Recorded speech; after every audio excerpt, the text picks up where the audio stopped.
Trump প্রশাসনের বিশেষ দূত, অর্থাৎ মার্কিন যুক্তরাষ্ট্রের বিশেষ দূত, যিনি আবার ভারতের মার্কিন রাষ্ট্রদূত সার্জিও গোর, তিনি বাংলাদেশ সফর করছেন, শেষ হচ্ছে আজকে। এই দিনটিকে নিয়ে, এই সফরটিকে নিয়ে বা সার্জিও গোরের ঢাকা মিশন নিয়ে নানান ধরনের অঙ্ক কষা হচ্ছে। মজার ব্যাপারটি হচ্ছে, যখন এই সার্জিও গোর এবং পররাষ্ট্রমন্ত্রী খলিলুর রহমানের সঙ্গে সাক্ষাৎ হলো, তারপরে খলিলুর রহমান যখন সাংবাদিকদের সঙ্গে কথা বলেন, অন্য সময় তিনি বেশ হাসি খুশি থাকেন, খুব প্রাণবন্ত থাকেন, কিন্তু এবার দেখা গেল তার মুখ খুবই গোমড়া, অন্ধকার, যেন কালো মেঘে ঢাকা। কিন্তু কেন এমন অবস্থা, কি আছে ভিতরে, জানার চেষ্টা করব। হারুনুর রশিদ, আমি আপনাকে শুভেচ্ছা জানাচ্ছি, ধন্যবাদ, কৃতজ্ঞতা জানাচ্ছি, সেই সঙ্গে স্মরণ করছি আজকে বাংলাদেশ সময় হিসেবে শুরু হয়েছে কালো মাস, অর্থাৎ শোকের মাস, আগস্ট। আমরা 1975-এর এই 15ই আগস্ট যেই মাসটিতে, সেই মাসে স্মরণ করতে চাই জাতির জনক বঙ্গবন্ধু শেখ মুজিবুর রহমান সহ সপরিবারে যাদেরকে হত্যা করা হয়েছে, তার সবার প্রতি শ্রদ্ধা জানিয়ে শুরু করছি। আপনাকে কৃতজ্ঞতা জানিয়ে শুরু করতে চাই। আপনার মতো করেই আপনি শুরু করেন। কি বুঝলেন আপনি, এবং আপনার পর্যবেক্ষণ কি সার্জিও গোরের সফরকে কেন্দ্র করে? ধন্যবাদ তৌফিক ভাই, অনেকদিন পর আপনার সাথে সংযুক্ত হলাম। আপনি জানেন আসলে ব্যস্ততার কারণে সবসময় পারি না। জি। তো যা হোক, জাতির পিতা এবং বঙ্গমাতার পবিত্র স্মৃতির প্রতি গভীর শ্রদ্ধা জানাই। সার্জিও গোরের ভিজিটে যা যা আসলে আমরা আশা করিনি, তার অনেক কিছু ঘটেছে, আপনি নিশ্চয়ই দেখেছেন। আমার কাছে সবচেয়ে অবাক লেগেছে ওই খবরটা যে সার্জিও গোর নাকি গতদিন ডিনার বাতিল করেছে এই খলিল সাহেবের সাথে। এটা কি সত্য কথা? হ্যাঁ, সত্যি, এটা সত্যি হয়নি, ডিনার হয়নি। তৌফিক ভাই, বলি কি, যুদ্ধ লাগিয়ে দেয় ডিপ্লোম্যাটরা বা এই উচ্চ পর্যায়ের মিটিং এ, কিন্তু এই ধরনের আপনার যদি দাওয়াত থাকে, আগে থেকে ব্যবস্থা করা থাকে, এই নৈশভোজ, ডিনার বা ফরমাল যদি আপনার লাঞ্চ থাকে, এগুলা কিন্তু কেউ বাতিল করে না। যদি এই খবরটা সত্য হয়, আমি বারবার এই জন্য বলছি যে একেবারে অবিশ্বাস্য। যদি সত্য হয়, আসলে বোঝাই যাচ্ছে যে সার্জিও গোর কতটা বিরক্ত হয়েছেন এই খলিল সাহেবের মিটিং এ।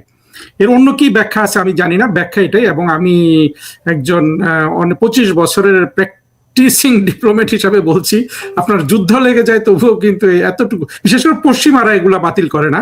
গরিব দেশগুলাতে, ভারত, বাংলাদেশ, পাকিস্তান, এখানে আমাদের মানুষের ইমোশন একটু বেশি থাকে। আপনার ডিপ্লোমেসিতে যে যত দরিদ্র তার ইমোশন, মানে এই ধরনের, এটা একেবারে সিলি একটা ব্যাপার। আপনার খাবার দাবার নিয়েও যখন ইমোশন প্রকাশ করা হয়, তো সেই ক্ষেত্রে এটা আসলে খুবই সিগনিফিক্যান্ট। আর যদি এরকম হয় যে বাতিলের কোনো জেনুইন কারণ আছে, সেটা তাদের জানিয়ে দেওয়া উচিত, আদারওয়াইজ তো এটার আর আসলে কোনো ব্যাখ্যা নাই। তারপর দেখুন, বাতিলটা আমরা যতদূর জানতে পেরেছি, বাতিলটা মূলত সার্জিও গোরের দিক থেকেই বাতিল করা হয়েছে, তিনি বাতিল করেছেন আর কি ওই কর্মসূচিটুকু। হোস্ট তো কখনোই বাতিল করবে না। যদি বাতিল হয়ে থাকে, আপনাকে ধরে নিতে হবে এটা অতিথির পক্ষ থেকে বাতিল করা হয়েছে। আর বাংলাদেশের কি সাহস আছে যে আপনার মানে ডিনার আয়োজন করে? আর খলিল সাহেব তো আমরা জানি আসলে, আমার দেখেন আজকে সারাদিন এগুলো নিয়ে অনেক কথা হয়েছে, আমিও বলেছি। আমি সেগুলোর অন টপ অফ দ্যাট আপনার সাথে কিছু শেয়ার করি আর কি।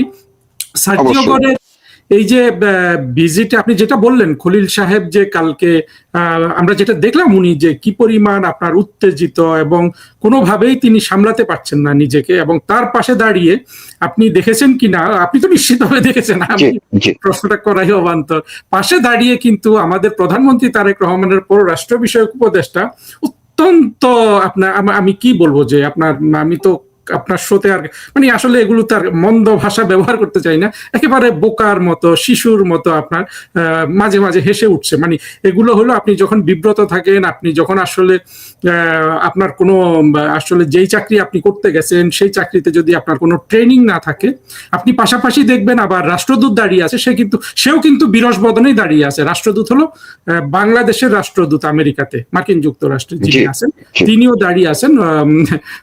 উনি কিন্তু হাসছেন না, বেচারা, তারও মুখ খারাপ, মানে তারও মুড কিন্তু অফ, এবং বোঝাই যাচ্ছে তাকে দেখে। তিনি কোনো কথাবার্তাও বলেননি না, তারপরেও তার একটু মানে আপনার অডিয়েন্সের প্রতি একটা শ্রদ্ধা বোধ আছে আর কি। এই ছেলেটা যে হুমায়ুন কবির, বয়সও বোধহয় খুব একটা বেশি না, আমাদের সমান তো হবেই না, সে কিন্তু কোন পরিস্থিতি বুঝতে পারে না। আমি তারেক রহমান সাহেবকে খুব আন্তরিকভাবে পরামর্শ দিয়েছিলাম যে আপনাকে আগে ডুবিয়েছিল আপনার 2001 থেকে 6 এক বন্ধু ডুবিয়েছিল, ওই যে টাকা পাচারের মামলায় যিনি হয়েছেন, জি, গিয়াসউদ্দিন আল মামুন। এখন তিনি একাধিক গিয়াসউদ্দিন আল মামুন নিয়োগ দিয়েছেন, তার মধ্যে একটা মামুন আপনি ধরে নিতে পারেন এই হুমায়ুন কবির, আরেকটা তো যথারীতি সেই জাহেদ, যে ভারতে গিয়ে আপনার ঢুকতে পারলো না কারণ ভারতের বিরুদ্ধে সে এত বিষোদ্গার করেছিল। তারপর আমি আরেকটা দেখি এই যে আপনার ওই যে একটা চোরাকার বাড়ি ছিল মুসা বিন শমশের, আসলে উন্মাদ। পরে আমরা দেখেছি আসলে লোকটা উন্মাদ, সে বসুন্ধরা থেকে আপনার 1 ডজন বা 1.5 ডজন সিকিউরিটি ওখানে পাওয়া যায়, এগুলোকে ভাড়া করে একটা 2,000 বা 3,000 টাকা দিতে হয়, এটা ভাড়া করে সে দুদকে গিয়েছিল এটা প্রচার করার জন্য যে তার কাছে $32 বিলিয়ন আছে, সেটা দিয়ে সে পদ্মা সেতু গড়ে দিবে। এইরকম একটা উন্মাদের ছেলে ববি হাজ্জাজ। এগুলো হলো তারেক রহমান এখন 3টা গিয়াসউদ্দিন আল মামুন নিয়ে চলছেন কমপক্ষে, আরো বিশ্লেষণ করলে হয়তো আরো বের হবে। গোরের ওইখানে ফিরে আসি, সার্জিও গরের ওইখানে দেখবেন যে আরো কিছু কিছু আমি আসলে যে জিনিসগুলো খুব কম আলোচিত হচ্ছে সেগুলো নিয়ে একটু নির্দেশ করছি তৌফিক ভাই আপনার এখানে। আরেকটা জিনিস দেখেছেন যে উনি বলেছিলেন যে একটা হিউম্যানিটেরিয়ান করিডোর দেওয়ার জন্য উমেদারি করছিল এই খলিল সাহেব, যেটা আসলে ছিল এই যে আপনার এই যে করিডোর মিয়ানমারকে তো না, যে রাখাইন অঞ্চলের বিদ্রোহীদের দেওয়ার জন্য মার্কিন যুক্তরাষ্ট্রের চাপে। কালকে যখন সাংবাদিকরা ওনাকে জিজ্ঞেস করলো যে এই করিডোর নিয়ে কোনো আলোচনা হয়েছে কিনা, উনি বললেন যে এটা আপনারা গুজব শুনেছেন। দেখেন খলিল সাহেব কতটা উনি আসলে আউট অফ মাইন্ড আর কি, আপনি গুজব বলতে পারেন। ওনার কিন্তু বারবারই কালকে উনি কথা বলার সময় খেই হারিয়ে ফেলছিলেন। উনি ওই যে আমরা বলি না আমতা আমতা করছিলেন, মানে মুখে কথা আটকে যাচ্ছিল বারবারই, চেহারায়ও সেটার প্রভাব পড়েছিল। ধরুন কথা আটকানোটা আমরা ধরলাম যে সাবধানতার সাথে বলছে, নতুন পররাষ্ট্রমন্ত্রী হয়েছেন ইত্যাদি অনেক কিছু, কিন্তু আপনার কিছু কিছু জিনিস মাথা তো একটু কাজ করবে যখন কেউ পররাষ্ট্রমন্ত্রী। তার একটা বিষয় ছিল ওই জিনিসটা যে করিডোরটার কথা, করিডোরের ব্যাপারে তো উনি আসলে জিনিসটা প্রকাশ্যে এনেছেন। আমরা তো করিডোর আসলে ইউনূস সরকারের আর কারো মুখ থেকে প্রকাশ্যে শুনি নাই, 3 জনের কাছ থেকে শুনেছি। খলিল সাহেব ওইটার পক্ষে বলছিলেন, তৌহিদ সাহেব বিপক্ষে বলছিলেন, এবং ওয়াকার বিপক্ষে বলছিল। অনেকে আবার ওয়াকারকে হয়তো দেশপ্রেমিক ভাবতে পারে, আসলে ওয়াকার জানে যে তার সৈন্যবাহিনী কারোর সাথে যুদ্ধ করার জন্য প্রস্তুত নয়, শুধু বাংলাদেশের জনগণের সাথে যুদ্ধ করার জন্য প্রস্তুত।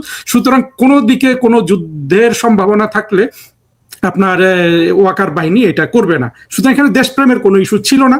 তৌহিদ সাহেবেরটা ছিল, আমি বলবো যে Touhid Saheb as a better human being, ওনার অস্বীকারটা ছিল আর্মির সাথে অ্যালাইন্ড। তৌহিদ সাহেব নিজেও আর্মির সাথে প্রচুর আপনার খাতির রাখেন, এবং তিনি নিজেও একজন ক্যাডেট কলেজের ছাত্র হিসাবে স্বভাবতই ওনার সাথে আর্মির সাথে প্রচুর সম্পর্ক আছে আর এবং ছিল। কিন্তু আমরা দেখেছি খলিল সাহেব ওটার পক্ষে কথা বলছেন। এখন যদি এই কিছুদিন পরে গতকাল খলিল সাহেব যেটা বললেন যে এটা একটা গুজব শুনেছেন, তাহলে উনি খুব খেলো হয়ে গেলেন না পুরো জাতির সামনে। আপনি যদি পররাষ্ট্রমন্ত্রী হতে চান, আপনি কি নিজেকে এত খেলো করবেন? আরেকটা জিনিস খেয়াল করবেন যে উনি কিন্তু আমাদের খুবই দেখেন, আপনি মোমেন স্যারকে আপনার প্রোগ্রামে আনেন, আমার খুব ভালো লাগে। এই মোমেন স্যার একবার একটা কথা বলেছিলেন যেটা আমি সমর্থন করি না, স্বামী স্ত্রী সম্পর্কের মতো একটা কথা, যেটা শেখ হাসিনা সরকারের জন্য একটা বিব্রতকর পরিস্থিতি হয়েছিল। কিন্তু মোমেন স্যার যখন আপনার মার্কিন যুক্তরাষ্ট্রের তখন যে এই জো বাইডেনের যে পররাষ্ট্রমন্ত্রী ছিল, secretary of state Antony Blinken, এই ব্লিংকেনের সাথে আপনারা খেয়াল করেছেন কিনা, উনি আমেরিকাতে গিয়ে একটা বাইল্যাটারাল মিটিং করেছিল। এগুলো সব তখন আসলে বাংলাদেশের শেখ হাসিনা সরকারকে ফেলে দেওয়ার অংশ হিসাবে সবকিছু হচ্ছে। কিন্তু সেখানে আমরা যখন মোমেন সাহেব এবং ওই ব্লিংকেনকে দেখি, আপনি যদি দুজনের কথাবার্তা শোনেন ইত্যাদি দেখেন, দেখবেন যে ব্লিংকেনকে অনেকটা ডক্টর মোমেনের স্টুডেন্ট মনে হচ্ছে, একটা ছাত্র। মানে মোমেন সাহেবকে আমরা আসলে মিসআন্ডারস্ট্যান্ড করি আর কি, একজন জ্ঞানী মানুষকে ছোটখাটো বিষয়। কিন্তু এই খলিল 2 দিন আগে কিন্তু সতীন এবং স্ত্রী নামে একই রকম একটা ন্যাক্কারজনক কথা বলেছেন। এইটা নিয়ে কিন্তু একটু কি কোথাও তোলপাড় হয়েছে? হয়নি? আপনার মনে আছে যে জাস্ট তার আগে মনে আছে, একই কথাই তো হলো। তাই না? তো কথা হলো কি, বাংলাদেশের এই তারেক রহমান সাহেব আসলে সৌভাগ্যবান। উনি এমন একটা সময় প্রধানমন্ত্রী হলেন, এমন একটা সময় খলিলরা পররাষ্ট্রমন্ত্রী হলো, সেই সময় আসলে আপনার বাংলাদেশের অভ্যন্তরে মিডিয়া বলতে কিছুই নেই। আমরা জানি যে 2024-এর আপনি একজন অত্যন্ত দক্ষ এবং সিনিয়র সাংবাদিক হিসাবে জানেন যে আসলে 2024-এর জঙ্গি উত্থানের পরে মিডিয়া বলতে বাংলাদেশে কিছু নেই। যা আছে সবকিছু কিন্তু জঙ্গি উত্থানের পরে যারা এস্টাবলিশমেন্ট দখল করেছে, রাষ্ট্র দখল করেছে, তাদের তাবেদার হয়ে গেছে। এরা আর কোনো কিছু নিয়ে কিন্তু আগের মতো আপনার করে না। পাশাপাশি তারেক রহমান সাহেব আরেকটা ব্যাপারে খুবই সৌভাগ্যবান। এখন যারা আমরা অনলাইনে সোশ্যাল মাধ্যমে কথা বলি, আমাদের কণ্ঠক্ষীণ হোক, আমাদের দর্শক হোক, আমরা কিন্তু কেউ তখন আওয়ামী লীগ সরকারের সময় যেসব সাইবার সন্ত্রাসীরা কথায় কথায় গুজব রটনা করতো, সেই আপনি পিনাকি, ইলিয়াস, কনক সারোয়ার, আমরা কিন্তু কেউ কিন্তু গুজব রটনা করি না। ফলে আমরা গঠনমূলকভাবে তারেক রহমান সরকারের হয়তো কোনো জিনিস নির্দেশ করলো, আমাদের তরফ থেকেও কিন্তু কোনো আপনার সেই ধরনের গুজব, মিথ্যা প্রপাগান্ডা নাই। এটাও কিন্তু তারেক রহমান সরকারের কিন্তু দেখবেন যে অত্যন্ত সৌভাগ্যের বিষয় হয়ে দাঁড়িয়েছে। ফলে এই যে একটা ফরেন মিনিস্টার একই ধরনের কথা বলে, ডক্টর মোমেনের কথাটা সারা পৃথিবীতে আপনার এটা নিয়ে হাসি ঠাট্টা করেছে, আর এই মোমেন সাহেবেরটা বাংলাদেশের মিডিয়া কিন্তু গিলে ফেলেছে। একটা মানুষকে আমি দেখলাম না যে কেউ বললো যে এটা তো ওই রকমই হয়, তাহলে এটা নিয়ে আমরা হাসাহাসি করব না কেন। আবার যদি সার্জিও গোরের ওই জায়গায় ফিরে আসি, সার্জিও গোর নিজে বলেছে যে অনেক পজিটিভ ডেভেলপমেন্ট হয়েছে। ওনার একটা লাইন আছে ওনার নিজের অফিসিয়াল এক্স হ্যান্ডেলে, কিন্তু খলিল সাহেবের কথা বোঝা যাচ্ছে যে কোনো পজিটিভ ডেভেলপমেন্ট নাই, আলোচনা হয়েছে কোনোটা। মানে এখান থেকে আপনি বুঝতে পারেন যে একটা মানুষ উনি কত, মানে ওনার উপর কি পরিমাণ ঝড় গেছে। উনি যখন সেই 1 ঘন্টা ব্যাপী এই গড় সাহেবের সাথে বৈঠক, প্রায় 2 ঘন্টার মতো, 2 ঘন্টা বৈঠক করে কিন্তু উনি বলছেন যে কোনো কিছু আলোচনা হয় নাই। সাংবাদিকরা প্রশ্ন করছে, উনি বলছেন না, এটা আলোচনা হয় নাই, ওইটা আলোচনা হয় নাই। আসলে এখানে তো আলোচনা কি হয়েছে খুবই আমরা ধারণা করতে পারি। এখানে আপনার চীনের সাথে যে অর্থনৈতিক মানে তারেক রহমান সাহেবের বাজেট বাস্তবায়নের জন্য হইলেও চীনের এই মুহূর্তে আপনার চীনের সাথে ওনার সুসম্পর্ক ছাড়া কোনো উপায় নাই। এবং ওনার যারা 2-1 জন ওনাকে উপদেশ দিচ্ছেন, তারাও কিন্তু বলছে যে আপনি চীনের কোলে চলে যান, আদারওয়াইজ আপনি কোনোভাবেই টিকতে পারবেন না, কারণ টাকা ছাড়া তো টিকতে পারবেন না। এইটা মার্কিন যুক্তরাষ্ট্র সহ্য করতে পারছে না। আরেকটা বড় এজেন্ডা এখন মনে হচ্ছে আমার কাছে, আমি আসলে গুজব নিয়ে কথা বলতে চাই না বা গুজব অনুমান নিয়ে, তবে খুব সুস্পষ্ট যে এখানে ইউনুসকে প্রেসিডেন্ট করার বোধহয় প্রেশার আছে যথেষ্ট। তো সেইটা একটা ধারণা করা যায়। কিন্তু যে জায়গাটা সেটা আমি এটা নিয়ে আপনাকে আলাদা করে প্রশ্নটা করতাম, যেহেতু আপনি তুলছেন, আমি ওইটার সাথে একটু সম্পর্ক যুক্ত করি। আমরা দেখতে পাচ্ছি যে বাংলাদেশের মিডিয়া কিন্তু এই যে 2024-এর 5ই আগস্ট থেকে শুরু করে যারা একদম প্রকাশ্যে ডক্টর ইউনূসের লোক বা তার যে কোর গ্রুপের যারা ডিপ স্টেটের বাংলাদেশে যারা কোর গ্রুপের একদম সিনিয়র লেভেলের, তারা সবাই কিন্তু এখন কেউ পত্রপত্রিকায় লিখছেন, আর্টিকেল লিখছেন, কেউ বক্তব্য দিচ্ছেন, কেউ মিডিয়াতে বলা শুরু করেছেন, বিভিন্ন ভাবে ডক্টর ইউনূসকে আসলে ক্ষমতায় বসানোর জন্য, প্রেসিডেন্ট করার জন্য উঠে পড়ে লেগেছেন একই চক্র। তো আপনি এইটাই বলছিলেন যে এটার সঙ্গে এমন কোনো বিষয় হতে পারে কিনা, যে গোরের জায়গা থেকে এমন কোনো কিছু বলা হয়েছে কিনা যাতে আসলে খলিলুর রহমানের মুখের হাসি উবে গেছে, এমনটা কিছু আছে কিনা? আপনার ধারণাটা কি? খুবই স্বাভাবিক, এটা ছাড়া তো আর কোনো কারণ নাই। আপনি এই জন্য আমি বারবার আমাদের পূর্বের উদাহরণগুলা আমি নিজেও বলেছি, এটা বুঝতে হলে আপনার উদাহরণগুলা দেখতে হবে। আমাদের এখন তো তারেক রহমান সাহেব ক্ষমতা আসার পর থেকে তো incoming outgoing visit almost disappear করে গেছে। ওনার সরকার 6 মাস হয়ে গেছে, উনি মাত্র চীনে গেলেন, মাঝখানে মালয়েশিয়া গেছেন। এটা আসলে ওনার ট্যাকটিক্যাল আর কি। মূলত উনি চীনে গেছেন, 1টা বা 2টা দেশ ভ্রমণ করেছেন। আমি একটা নিজে বক্তব্য দিয়ে দেখিয়েছিলাম যে এমনকি প্রধানমন্ত্রী শেখ হাসিনার প্রথম 6 মাসে 24 সালেও 24 সালে তো উনি পুরনো গভর্নমেন্ট, নতুন করে ভিজিট করার কিছু নেই। তারেক রহমান একটা ডিফারেন্ট প্রেক্ষাপট। তখনও আমরা দেখছি যে শেখ হাসিনা কয়েকটা দেশে গেছেন, তার মধ্যে জার্মানি ছিল, থাইল্যান্ড ছিল, উনি স্পেনের সফর বাতিল করেছেন, ভারত চীন তো পাশাপাশি ছিলই। আবার বাংলাদেশে এসেছিল ভুটানের রাজা এবং কাতারের আমির প্রথম 4-5 মাসের মধ্যে। আর তারেক রহমানের এখানে অন্তত যদি আপনার অর্ধেকও পারফর্ম করতেন উনি, মানে এতটুকু ভিজিট হলো বলতে হতো যে ওনাকে প্রধানমন্ত্রী হিসাবে বিশ্ব আসলে অর্ধেক চোখে দেখে। সেটা কিছু হচ্ছে না। আপনি দেখেন এই সরকার প্রধান বিদেশেও যেতে পারছে না, বাইরেও যেতে পারছে না। আর তার মধ্যে আপনি যেটা বলছিলেন যে ডক্টর ইউনূসের যে যে বিষয়টা, ওরা বদিউল আলমরা কিন্তু প্রথম ইত্তেফাক দিয়ে শুরু করেছিল, সবাই আবার কণ্ঠ তুলেছে যে এমন কাউকে প্রেসিডেন্ট নিয়োগ করা দরকার যাতে শক্তিশালী একজন প্রেসিডেন্ট হয় আর কি। এইটা এই এই প্যাটার্নটা কিন্তু 2024-এর আগে যা যা করেছিল ইউনূসরা আপনার তার সাথে মেলে। একদিকে বদিউল আলমরা কিন্তু শেখ হাসিনার বিরুদ্ধে বিষোদ্গার করেছে, আর একদিকে দেখবেন যে যারা রাজনৈতিক ফ্রন্টে ছিল তারা বিষোদ্গার করেছে, রাজনৈতিক ফ্রন্টে জামাত, হেফাজত, বিএনপি। এখন দেখা যাচ্ছে ওদের অভ্যন্তরীণ বন্টনে বিএনপি একটা পক্ষ হয়ে গেছে, অন্য পক্ষ জামাত, এনসিপি, তারাও ইউনূসের জন্য ক্যাম্পেইন করছে, আর বদিউল আলমরাও ইউনূসের জন্য ক্যাম্পেইন করছে। সার্জিও গোর একই সময় ঢাকা এসেছেন।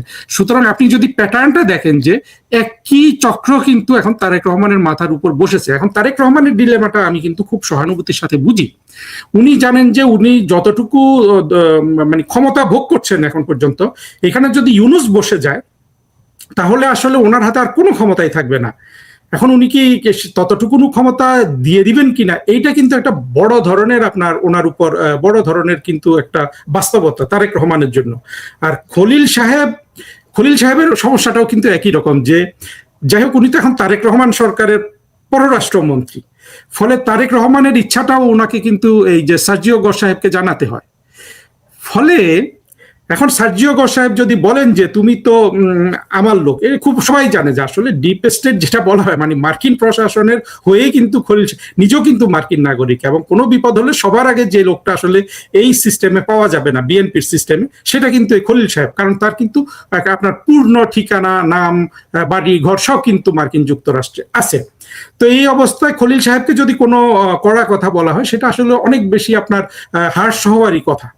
এখন ছাড়া আপনি আসলে কিভাবে খলিল সাহেবের এই জিনিসটা ব্যাখ্যা করবেন? যে জায়গা আমি আসলে বলতে গিয়েও ভুলে গেছিলাম, সেটা হলো আমরা যদি একটু আগের দিকটা দেখি, আমরা যদি দীপুমণি এবং হিলারি ক্লিন্টনের এইরকম সাংবাদিক সম্মেলন দেখি, মোমেন সাহেবের সাথে অ্যান্টনি ব্লিংকেন কিংবা আপনার মার্কিন উচ্চ পর্যায়ের একজন, উনি প্রেসিডেন্সিয়াল ক্যান্ডিডেটও ছিলেন, আপনার জন ক্যারি, হ্যাঁ, বাইডেন সাহেবের ক্লাইমেট এনভয়, কিংবা আমাদের পররাষ্ট্র প্রতিমন্ত্রী শাহরিয়ার আলম, অত্যন্ত সেন্সিবল একজন মানুষ, ওনার সাথে কোনো এই ধরনের আপনার উচ্চ পর্যায়ের আপনি বৈঠক দেখেন, কিংবা আমাদের লাস্ট আওয়ামী লীগ সরকারের last foreign minister doctor Hasan Mahmud, কখনো ওনারা কোনো সাংবাদিক, আমরা তো এদেরকে গালিগালাজ করি, আসলে আমি নিজে করি, ডক্টর হাসান মাহমুদকে গালি দিয়েছি, শাহরিয়ার আলম সাহেবকে গালি দিয়েছি, মোমেন সাহেবকে গালি দিয়েছি, দীপুমণিকে গালি দিয়েছি আমি প্রকাশ্যে। কিন্তু আপনি দেখবেন এই যে আমাদের চারজন, একজন প্রতিমন্ত্রী যে অনেক দক্ষতা অর্জন করেছিলেন, উনি 2বার প্রতিমন্ত্রী ছিলেন, আর 3জন পূর্ণমন্ত্রী, পররাষ্ট্রমন্ত্রী, কখনো কোনো সাংবাদিক সম্মেলন আপনার গ্রেস ছাড়া, একজন ফরেন মিনিস্টারের যে ইউজফুল মানে ইউজুয়াল আপনার মানে গ্রেস থাকা দরকার, আপনার এক ধরনের আপনার তার একটা এক ধরনের কূটনীতিক সুলভ আপনার কি বলবো যে অ্যাপিয়ারেন্স থাকা দরকার, তার বাইরে কখনো এই ব্যক্তিগুলো একবারও যান নাই। খলিল সাহেব দেখবেন যে উনি ক্যামেরার সামনে আসলেই কিন্তু একটা আহাম্মকের মতো হাসে, দুঃখিত আহাম্মক শব্দটা ব্যবহার করার জন্য, সে হলো হুমায়ুন কবির। আর